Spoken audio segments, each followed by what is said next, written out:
अति घाई संकटात नाही. तर हॅलो गाई, श्री स्वामी समर्थ. वेलकम आहे तुमचं माझ्या नवीन ब्लॉगमध्ये. आता माझा 100 डेज चॅलेंजमधला डे 3 चालू आहे. सो मी आज हॅपी पण आहे, कारण की 1 वीक नंतर माझी तब्येत थोडीशी बरी झाली आहे आणि खूप दिवसानंतर मी आज प्रॉपर असा वर्कआउट करत होते आणि माझ्या फ्रेंडही माझ्यासोबत होत्या. सो मस्तपैकी एन्जॉय करत आम्ही वर्कआउट करत होतो. मस्ती वगैरे चालू होती आणि त्यानंतर आमचा अचानक प्लॅन झाला कॉफीचा.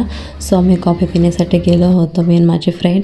सो मस्तपैकी कॉफी वगैरे घेतली. त्यानंतर मी तिला त्याच्या घरी सोडवलं आणि त्यानंतर मी आले घरी. तर अति घाई मी का बोलत होते, तर आज मी बोंबील साफ करत होते जेवण बनवण्यासाठी आणि घाईमध्ये माझा हातच कापून घेतला.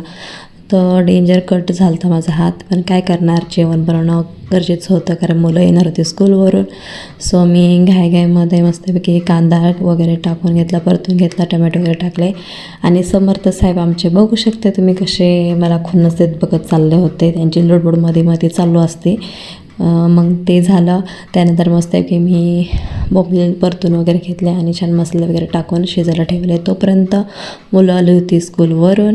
दॅन मस्तपैकी मुलांना जेवायला वगैरे दिलं, मीही जेवण करून घेतलं. त्यानंतर रोनक साहेबांना मी सोडवायला गेले ट्युशनला. तर असा होता आजचा दिवस. भेटूया ब्लॉगमध्ये. Okay, bye.